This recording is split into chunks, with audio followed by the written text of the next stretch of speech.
మేము బంజారా సేవా సమితి స్వచ్ఛంద సేవా సంస్థ నుండి వచ్చాం.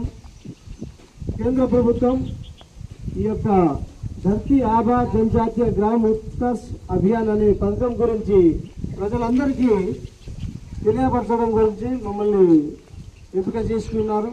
కావున ఈరోజు మేము ఈ గ్రామంలో వచ్చి ఉన్నాం. ఈ యొక్క పథకం యొక్క ముఖ్య ఉద్దేశాల గురించి, దీని వల్ల కలిగే లాభాల గురించి మీకు తెలియజేస్తాను.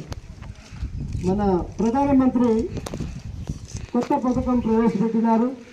ఇది ఎవరి కోసం, ఎన్ని కోట్లు కేటాయించారు అనేది మనం తెలుసుకోవాలి. ఈ పథకం పేరు ధర్తీ ఆబా జనజాతీయ గ్రామ ఉత్కర్ష్ అభియాన్.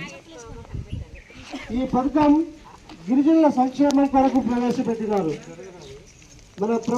మన భారత దాదాపు 63,000 గ్రామాలు